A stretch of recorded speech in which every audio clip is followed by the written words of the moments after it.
कुछ अपडेट सबसे पहले आपके साथ शेयर कर लेते हैं। चेन्नई से ताज़ा तरीन अपडेट ये आ रही है कि आज ऑस्ट्रेलिया और इंडिया का मैच है। इफ़ यू डोंट नो, इसका टॉस हो चुका है। ऑस्ट्रेलिया ने टॉस जीतकर पहले बैटिंग करने का फैसला किया, which is sort of surprising, क्योंकि ज़्यादातर टीमों ने अभी तक चेस करने को तरजीह दी है। वो अलग बात है कि वो चेस करते हुए ज़्यादा जीती नहीं है, क्योंकि अगर पहली टीम 400 प्लस बना लेती है तो बड़ा मुश्किल हो जाता है इतने मैमथ टोटल को चेस डाउन करना। कुछ ऐसा ही कल श्रीलंका के साथ भी हुआ, लेकिन उससे पहले जो मैच हुआ था उसको डिस्कस कर लेते हैं। कल 2 मैचेस थे बाय द वे। एक मैच खेला गया बांग्लादेश और अफगानिस्तान की टीमों के दरमियान। अफगानिस्तान ने पहले खेलते हुए 156 रन बनाए और ये इतना बड़ा टोटल था नहीं, और दूसरी बारी में बांग्लादेश ने चेस करते हुए 158 रन बनाकर 4 विकेटों के नुकसान पर ये टोटल चेस कर लिया, यानी कि 6 विकेटों से कामयाबी हासिल कर ली। ओवरऑल बांग्लादेश की जो बॉलिंग स्ट्रेंथ है, जो हमें एशिया कप में भी नज़र आई, वो हावी नज़र आई कल के मैच में, और शानदार बॉलिंग परफॉर्मेंसेज हमें देखने को मिली बांग्लादेश की जानिब से। मेहदी हसन ने 3 विकेटें हासिल की, शकीब अल हसन ने 3 विकेटें हासिल की और शरीफुल इस्लाम ने 2 विकेट्स हासिल की। तो बांग्लादेशी स्पिनर्स भी आपको काफ़ी एक्टिव नज़र आ रहे हैं। स्पीकिंग ऑफ स्पिनर्स, आज इंडियन टीम ने भी ऑस्ट्रेलिया के खिलाफ जो मैच खेला है उसमें 3 स्पिनर्स शामिल किए हैं। सो इंडिया यहाँ पर साबित कर रहा है कि स्पिनर्स का बड़ा रोल होगा इन पिचेस पर, चाहे जितने भी रन बन रहे हों। इसके बाद जो दूसरा मैच था कल, हर किसी ने उसके बारे में डिस्कशन किया। बहुत बड़ा मैच था साउथ अफ्रीका और श्रीलंका की टीमों के दरमियान। बड़ा इस बात था कि दोनों टीमों ने बड़े रन स्कोर किए। 429 रन कल साउथ अफ्रीका ने पहले खेलते हुए स्कोर किए और बड़ी नपी तुली अंदाज में बैटिंग की है कल साउथ अफ्रीका ने। सिंगल्स और डबल्स के साथ साथ हर ओवर में 2 से 3 बाउंड्री स्कोर करते रहे और ये थ्रू आउट 50 ओवर्स चलता रहा। वैन ड्यूसन ने 108 रन बनाए, मार्कर ने 106 रन बनाए, क्विंटन डिकॉक ने 100 रन बनाए। जबकि फिर श्रीलंका की बैटिंग आई तो श्रीलंकन बैटर्स भी कुछ ज़्यादा पीछे रहे नहीं। श्रीलंका ने चेस करते हुए 326 रन बना लिए, इसके बावजूद वो 102 रन से कल के मैच में शिकस्त खा बैठे। सो ये चल रहा है इस बार वर्ल्ड कप में। कल के मैच में बड़ी बात हुई कि दूसरी टीमें नेक्स्ट लेवल क्रिकेट खेल रही हैं और बहुत पॉजिटिव इंटेंट के साथ खेल रही हैं, इसमें कोई शक नहीं है। न्यूजीलैंड ने भी उस दिन जिस तरह शिकस्त दी इंग्लिश की टीम को, वो बहुत पॉजिटिव अंदाज में खेले। एक्सपर्ट ओपिनियन के लिए आज हमें ज्वाइन कर चुके हैं टेस्ट क्रिकेटर सिकंदर बख्त, टेस्ट क्रिकेटर अब्दुल रज़ाक। काफ़ी लंबा इंट्रो हो गया सिकू भाई, बट काफ़ी सारी चीज़ें हैं जो जमा होती जा रही हैं और कुछ चीज़ें हैं जो क्लैरिफाई करनी भी ज़रूरी हैं। भाई तो मुझे स्क्रीन पर senior sports journalist Abdul Majid Bhatti और senior sports journalist program score के एंकर पर्सन सैयद याहिया हुसैनी भी नजर आ रहे हैं। So welcome boys for joining us in this show. Sikandar Bakht से डिस्कशन का आगाज़ करते हैं। मुख्तलिफ रीजंस हैं कल के मैच में जो धर्मशाला में हो रहा था सिकू भाई। एक तो पिच बहुत ज़्यादा फ्लैट थी, रन्स उगलने वाली पिच थी, साथ साथ बाउंड्री लाइन्स भी कदरे छोटी हैं as compare to other stadiums, तो बड़ा टोटल बनता था। आप साउथ अफ्रीका और श्रीलंका की बात करें? जी सर। वो दिल्ली में खेला गया था और धर्मशाला का मैच जो है ना बांग्लादेश और उसके अफगानिस्तान के दरमियान खेला गया था, जहाँ तक रिकन्फर्म कर लो। एनीवे, तो यार सबसे इंटरेस्टिंग चीज़ है जब श्रीलंका ने चेस शुरू किया तो 40 ओवर तक श्रीलंका जो थी वो उनके बराबर थी। 40th ओवर में उनका भी 291 फॉर 3 विकेट्स थी, बस ये फ़र्क था, और 291 फॉर 8। ये श्रीलंका ने भी 40 ओवर में उतने ही रन किए थे, मगर आखिरी 10 ओवरों में साउथ अफ्रीका ने 137 रन किए, 137। That was amazing. मैं बैठा देख रहा था वो जो शॉट्स खेल रहे थे यार, मतलब कि ऐसा लग रहा था कि सीमेंट के ऊपर मैच हो रहा है, कि सिर्फ बल्ला मिला रहे हैं और 4 हो रहा है, जो बल्ला मिला रहे हैं 4 हो रहा है, और क्वालिटी के शॉट्स भी थे, मतलब ऊंचे शॉट्स भी मारे। स्लॉग तो किया ही नहीं सिकू भाई, कुछ पक्के शॉट कुछ किए, मगर जो नीचे के खेल रहे थे कवर, एक्स्ट्रा कवर। मैं हमेशा कहता हूँ कि ज़रूरी नहीं है कि जो यंगस्टर्स हैं अगर वो सुन रहे हैं, आपको ज़रूरी नहीं है कि आप क्रॉस बैट पे मिड विकेट ही मारें, आप एक्स्ट्रा कवर पे भी मार सकते हैं, आप पॉइंट के ऊपर भी मार सकते हैं, आप सीधा भी मार सकते हैं। तो कल हमने ये सारे शॉट्स देखे और बहुत मज़ा आया देखने का। बेचारे I feel sorry for the bowlers कि इनकी पिटाई हो रही है वहाँ पे। बिल्कुल अब्दुल रज़ाक, हमें बहुत सारी बातों पर डिस्कशन करना है, बट ये जो एक पॉइंट ऑफ व्यू है ना कि पाकिस्तानी बॉलर सक्सेसफुल नहीं हो पा रहे हैं वर्ल्ड कप में, आप दूसरी टीमों को भी देख लें, कोई भी बॉलर यहाँ पर इतना सक्सेसफुल होता हुआ हमें नज़र नहीं आ रहा है। इतने रन पड़ रहे हैं, 350, 380, 400 रन पड़ रहे हैं, तो एक bowler on an average 70-80 run दे रहा है। यहाँ पर सारी टीमों में ऐसा मसला है। दानिश, पता है कंडीशन की बात है, और दिल्ली का जो सरफस था बिल्कुल डिफरेंट नजर आया और बड़ा बॉल बल्ले पे आ रहा था। इनएक्सपीरियंस बॉलिंग साइड कह सकते हैं श्रीलंका को, जिस तरह की परफॉर्मेंस उन्होंने फाइनल में दी है एशिया कप में, तो मैं समझता हूँ कि वही पे चलते आ रहे थे। आपको पहले अपनी स्ट्रेंथ देखनी चाहिए।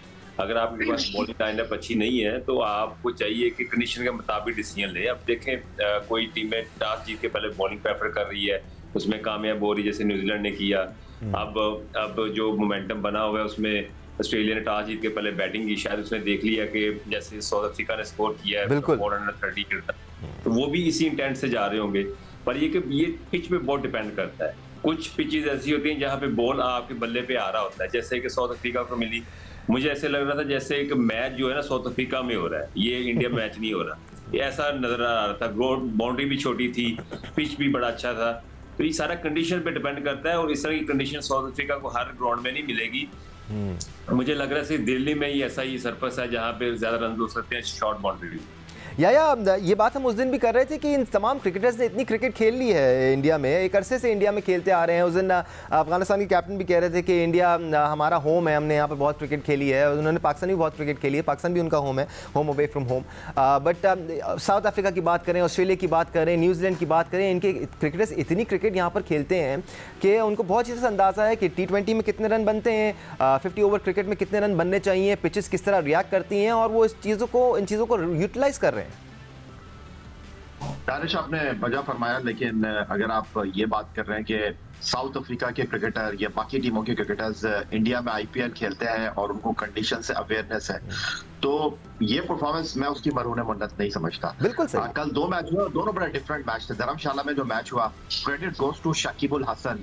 मैंने आपको इससे पहले एशिया कप में भी कहा था कि ब्रिलियंट कैप्टनसी वो कर रहे हैं, और कल उन्होंने धर्मशाला में जो कप्तानी की है, वहां पर भी गेंद बल्ले के ऊपर आ रहा था, लेकिन वो जिस तरह बॉलिंग चेंज कर रहे थे, उन्होंने कमाल कप्तानी की है और उन्होंने अफगानिस्तान की टीम को जो है वो बैकफुट पे कर दिया, 200 नहीं करने दिया उनको।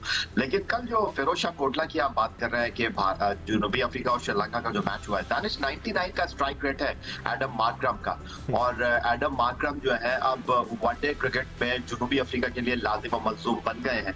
और बिल्कुल पिच के अंदर बहुत जूस था, बैट्समैनों के लिए बहुत कुछ करने के लिए मौजूद था, लेकिन एटीट्यूड जो आप थोड़ी देर पहले बात कर रहे थे कि ये वर्ल्ड कप जो है वो टीमों की अप्रोच का वर्ल्ड कप है। आपने देखा कि जिस अप्रोच के साथ न्यूजीलैंड खेला अगेंस्ट इंग्लैंड, वो इस अप्रोच के साथ टेस्ट क्रिकेट में ज्यादा मशहूर है। लेकिन जो जनूबी अफ्रीका ने क्रिकेट खेली उसका मोमेंटम बना हुआ था, और श्रीलंका के जहन में एक चीज थी कि भाई ये 400 से ज्यादा रन का हदफ है, अगर आप रन करने जाएंगे तो अपने आप को आप बचाएंगे, और उन्होंने अपना टारगेट अचीव किया। ठीक है, वो मैच हार गए और लग रहा था कि वो मैच जो है 200-250 रन से हार जाएंगे, लेकिन वो सिर्फ 120 रन से हारे, और उन्होंने अपने खसारे को कम किया, जो आगे चलकर उनके नेट रन रेट को जो है वो फेवर करेगा। बट अगर जनूबी अफ्रीका की बात करें दानिश, तो ये जनूबी अफ्रीका की जो बैटिंग पावर है वो वर्ल्ड कप से पहले ऑस्ट्रेलिया के खिलाफ अपनी परफॉर्मेंस शो कर चुके हैं, और ये टूर्नामेंट की खतरनाक टीम है। मैं पहले से ही बात कर रहा हूँ कि न्यूजीलैंड ने जिस तरह की परफॉर्मेंस दे दी है, अब सेमीफाइनल में जाने के लिए जो है वो मुकाबला न्यूजीलैंड, पाकिस्तान और जनूबी अफ्रीका के दरमियान है। तो आप खुद अंडरस्टैंड कर सकते हैं कि पाकिस्तान, न्यूजीलैंड और जनूबी अफ्रीका के दरमियान जो बुनियादी फर्क है वो अप्रोच का फर्क है, और जिस तरह की बल्लेबाजी न्यूजीलैंड और जनूबी अफ्रीका के बैट्समैन कर रहे हैं, क्या हम कर रहे हैं? ये बड़ा अच्छा सवाल है या बट भट्टी साहब, हम ये बात भी हमेशा करते हैं कि जब आप चेस कर रहे होते हैं या पहले खेल रहे होते हैं तो आपको सिचुएशन के हिसाब से खेलना चाहिए। या जो न्यूजीलैंड की विन का जिक्र कर रहे हैं, उन्होंने कतई सिचुएशन के हिसाब से नहीं खेला। 283 रन चाहिए थे, 36वें ओवर में ही बना लिए। वो अपने हिसाब से खेल रहे थे, उनको इस बात की परवाह नहीं थी कि सिचुएशन क्या है। इंग्लिश बैटर्स ने फंस के खेला, वो आए, उन्होंने अपने स्टाइल की, अपने ब्रांड की क्रिकेट खेली और आउट क्लास किया इंडिया को, इंग्लैंड को। तो आज ऑस्ट्रेलिया और इंडिया के दरमियान जो मैच है वो भी बड़ा इंटरेस्टिंग होगा भट्टी साहब। जी हाँ, देखें आज दानिश होम टीम पहली बार टूर्नामेंट में खेल रही है, और अभी तक जो पहले 5 मैच हुए टूर्नामेंट में, किसी भी मैच में स्टेडियम फुल नहीं हो सके। तो एक ये सवाल उठ रहा था, तो आज चूंकि इंडिया की टीम ऑस्ट्रेलिया के खिलाफ खेल रही है तो उम्मीद है कि आज ग्राउंड भरेगा। लेकिन अभी तक देखें इस टूर्नामेंट में बहुत सारे मसाइल हैं, चूंकि इंडिया मेजबान मुल्क है, बहुत कम लोग उसका तस्करा कर रहे हैं। कल जो धर्मशाला में मैच हुआ अफगानिस्तान और बांग्लादेश का, जोनाथन ट्रॉट जो अफगानिस्तान के कोच हैं और इंग्लिश टेस्ट क्रिकेटर हैं, उन्होंने वहां की आउटफील्ड पर सवाल उठा दिया। उन्होंने कहा कि मुजीबुर रहमान आउटफील्ड की वजह से जख्मी हुए। दानिश, वर्ल्ड कप हो रहा है, अगर किसी और मुल्क में इस तरह के मसाइल होते तो अभी तक तो हेडलाइंस अरेंजमेंट्स पे चलती। सर अरेंजमेंट्स तो दूर भट्टी साहब, जो थ्रेट्स हैं और जो बातें हो रही हैं और जो सब खबरें चल रही हैं वो काफ़ी अलार्मिंग है। इतना कुछ अगर खुदा न खास्ता पाकिस्तान में हो रहा होता तो अभी तक शायद टीमें वापस बुला ली गई होती। बिल्कुल, लेकिन आईसीसी इस पे बोल नहीं रहा। और देखना है कि कल सारी रात चेन्नई में बारिश होती रही, अब धूप निकली हुई है, मैच शुरू हो गया है। शायद बारिश के कोई जहन में रखते हुए पैट कमिंस ने पहले बैटिंग का फैसला किया है। उम्मीद है कि आज स्टेडियम भी फुल होगा, लेकिन अभी तक जो इंडियंस हैं वो अपने मैच में तो शायद आज स्टेडियम को भर दें, लेकिन टूर्नामेंट की सक्सेस अभी वैसी नजर नहीं आ रही जितनी हाइप क्रिएट की गई थी। ऑफ द फील्ड जितने इश्यूज हैं वो नए इश्यूज हाईलाइट हो रहे हैं। बिल्कुल। पाकिस्तान में आप देखें ना, फैंस के वीजों का इशू है, वो अभी तक नहीं हो रहा है। जर्नलिस्टों के वीजों का इशू है, अब आउटफील्ड का इशू आ गया। लेकिन अब देखना है कि इंडिया जैसे ये सारे जो इश्यूज हैं इन पे काबू पाने पे कामयाब होता है या फिर आगे जाके ये इश्यूज, और कितने प्रोएक्टिवली वो इन इश्यूज पर काबू पाने की कोशिश कर रहे हैं as far as visa concern. क्या वो सोच भी रहे हैं या नहीं सोच रहे हैं? एनीवे, आज चेन्नई में इंडिया और ऑस्ट्रेलिया का बड़ा मैच खेला जा रहा है। इस मैच को डिस्कस करना ज़रूरी है। आज बहुत सारी चीज़ों का जवाब मिलेगा आपको। जो आप टॉप 4 की बात कर रहे हैं उसमें कौन कौन सी टीमें आपको फेवरेट्स नज़र आएंगी, इस पर भी हम अपने एक्सपर्ट से बात करेंगे। बट अभी तक जिस तरह न्यूजीलैंड और साउथ अफ्रीका ने परफॉर्म किया है, बहुत सारे लोगों की जो टॉप 4 थी वो चेंज होती हुई नज़र आ रही है। हमें सिक्कू भाई से ही पूछेंगे क्या इनकी भी टॉप 4 चेंज हो रही है नहीं हो रही है। आप देख रहे हैं स्पोर्ट्स फ्लोर का ODI world cup special presented by spark smartphones. हम इस मौके का फ़ायदा उठाते हैं और ज़रा spark smartphones question of the day भी शामिल कर लेते हैं, क्योंकि रोज़ाना की बुनियाद पर हम आपको मौका दे रहे हैं स्पार्क स्मार्टफोन जीतने का। तो कल का सवाल रिपीट कर देते हैं। कल हमने आपसे सवाल किया कि ICC men's cricket world cup किस साल में मुनक्किद हुआ पहली बार। आसान सा सवाल था और इसका सही जवाब दिया मोहम्मद दाऊद सरवर ने। इनका ताल्लुक है गिलगित बल्तिस्तान से। सही जवाब था 1975। आज का जवाब तो और भी ज़्यादा आसान है कल के सवाल की वजह से, बिकॉज़ कल के सवाल से ही रिलेटेड है आज का सवाल। तो याद रहे, जितने भी लोग सही जवाब देंगे उनका नाम कुरानदाजी के ज़रिए निकाला जाएगा और फिर उनको स्पार्क स्मार्टफोन दिया जाएगा। एक बार फिर आपको बता दें, मोहम्मद दाऊद सरवर हैं आज के spark smartphone winner. Gilgit Baltistan से इनका ताल्लुक है। उन्होंने सही जवाब दिया था 1975। आज का सवाल भी आपके लिए रिपीट कर लेते हैं। पहला ICC men's cricket world cup जीता किसने था? So that makes it even easier. पहली बार 1975 में हुआ था, किसने जीता था ये आपने बताना है। ठीक है जी। जीतने वाले को स्पार्क स्मार्टफोन दिया जाएगा। सिक्कू भाई, हम दोनों टीमों की बात कर रहे थे, ऑस्ट्रेलिया और इंडिया की। शुभमन गिल अब इंडियन टीम के साथ नहीं है, उनको डेंगू हो गया है। तो एक बड़ा धचका है उनके लिए। ओपन करते थे अपनी टीम के लिए, बड़ा सक्सेसफुली करते थे। 3 स्पिनर आप ही ने पॉइंट आउट किया था आज इंडियन टीम ने खिलाए। इज़ दैट एन इंडिकेशन कि होम टीम स्पिनर्स को तरजीह दे रही है? देखो, उनके पास जो सबसे बड़ा एडवांटेज है ना यार, वो उनके मिडिल ऑर्डर में जो 2 ऑलराउंडर्स हैं। पांड्या, हालांकि 2 फास्ट बॉलर्स वो अपने स्पेशलिस्ट खिला रहे हैं, बुमराह और सिराज। और उसके अलावा पांड्या आके बहुत अच्छी गेंदें करता है। उसने पाकिस्तान को और उनको भी श्रीलंकन को वहाँ हिला के रख दिया था। तो ही is a very useful allrounder. जैसे हमारे पास रज़ाक थे, तो इस तरह के वो ऑलराउंडर हैं। और दूसरा जडेजा, ये भी जो है ज़बरदस्त किस्म के ऑलराउंडर हैं। बैटिंग भी अच्छी करते हैं, लेफ्ट आर्म स्पिन। अश्विन को उन्होंने खिला दिया। अश्विन के पास बहुत ज़्यादा एक्सपीरियंस है, हद से ज़्यादा। कुलदीप तो खैर बहुत ही ट्रिकी किस्म के बॉलर हैं, अश्विन को खिला दिया। मुझे जो लग रहा है कि जो अभी जिक्र हो रहा था कि रात भर बारिश हुई है, उसका हो सकता है कि थोड़ा सा असर हो। देखें, जब बारिश होती है पानी तो ज़मीन के अंदर जाता है ना, नीचे तो होता है, ऊपर से सफाई हो जाती है, सब कुछ खुश्क हो जाता है, पानी तो नीचे रहता है और वो उसका कुछ ना कुछ असर हो सकता है कि वहाँ पे हमें नज़र आए। ऑस्ट्रेलिया, देखें, हर एक को अपनी स्ट्रेंथ के हिसाब से खेलना चाहिए। ऑस्ट्रेलिया की स्ट्रेंथ उनकी सीम बॉलर्स हैं। उन्होंने अपने हेजलवुड को भी खिलाया, स्टार्क को भी खिलाया, कमिंग्स को भी खिला रहे हैं वो। तो वो अपने हिसाब से चल रहे हैं। उन्होंने सिर्फ जेम्पा एक रखा है, मैक्सवेल आके वो ऑफ स्पिन करेगा। तो उनकी जो टीम है वो भी इस तरह की बैलेंस चल रही है। लोबेशॉ भी आके ऑफ स्पिन कर लेते हैं इनके पास, मगर ये कि जो रेगुलर बॉलर्स हैं, स्पेशलिस्ट हैं, वो यही नज़र आते हैं। तो it will be very interesting. और जो आप 4 टीमों का जिक्र कर रहे थे ना कि कौन सी होंगी, मैं इतने जल्दी अपनी फेवरेट टीमें, हर टीम मेरी फेवरेट है।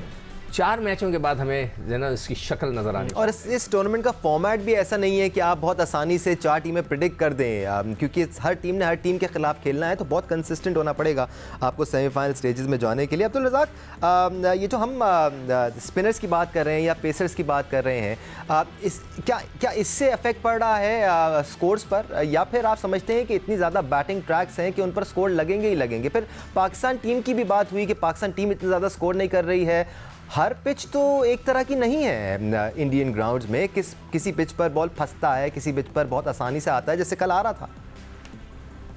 डेफिनेटली देखें, कंडीशन का बड़ा इम्पैक्ट पड़ता है। और आप ये देखें, जब बांग्लादेश और ये पाकिस्तान और श्रीलंका खेल रहे थे एशिया कप में, तो वहाँ पे भी जो पाकिस्तान की टीम थी वो स्ट्रगल कर रही थी, और जिन जिन टीमों ने पहले बैटिंग की है वहाँ पे स्ट्रगल किया। और ये यहाँ पे ये वर्ल्ड कप है, यहाँ पे आपको हर कंडीशन डिफरेंट मिल रही है।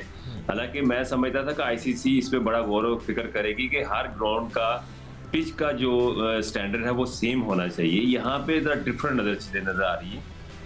और पाकिस्तान की टीम इतनी भी बुरी नहीं है कि वो 166 में वो ऑल आउट हो जाए अगेंस्ट बांग्लादेश। वो पूरा फाइट करती है, ठीक है, वो दूसरी टीमों के साथ थोड़ा फंस जाती है, पर बांग्लादेश हो गया या श्रीलंका हो गई, उसके साथ बड़ा अच्छा खेलती है। वो भी देखें, बिल्कुल ही ऐसे लगा जैसे कि बिल्कुल ही इनएक्सपीरियंस है। अब ये हर चीज को देखना पड़ेगा, कंडीशन में बहुत फर्क पड़ रहा है। आपके पास एक तो बॉलिंग बड़ी अच्छी होनी चाहिए, जैसे पाकिस्तान के पास अभी आयरलैंड के साथ हमने देखा कि बॉलिंग बड़ी अच्छी रही, क्योंकि वो 300 स्कोर या 320 स्कोर अच्छी बॉलिंग हो तो आप डिफेंड कर सकते हैं। जरूरी नहीं कि हर मैच में आपको 400 करेंगे।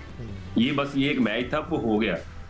श्रीलंका की इनएक्सपीरियंस बॉलिंग थी, और आपको आगे जो ही जो मैच निकलेंगे आप देखिएगा कि यहाँ पे ये जो साउथ अफ्रीका की, न्यूजीलैंड की टीम, ये भी टीम में फंसेगी जब इनको कंडीशन इनके मुताबिक नहीं मिलेगी, इनके जो पोटेंशियल है इनके बैट्समैनों में उनके मुताबिक नहीं मिलेगी, ये स्ट्रगल करेंगे। तो मुझे उम्मीद है कि ये आईसीसी को देखना चाहिए कि हर पिच का जो स्टैंडर्ड है एक जैसा होना चाहिए। ठीक है, हम इस बारे में बात करेंगे, बट देखा जाए तो किसी दो मैचेस में अगर सेम ग्राउंड में भी मैच खेला जा रहा है तो अलग अलग पिचेस की वजह से कंडीशंस बदल जाती हैं, बॉल इतना अच्छा बल्ले पे नहीं आता। इसी तरह भारत इतना बड़ा है, एक जगह से दूसरी जगह जब आप ट्रैवल करते हैं तो कंडीशन बड़ा मुश्किल है कि आपको एक तरह की प्लेइंग कंडीशंस मिले।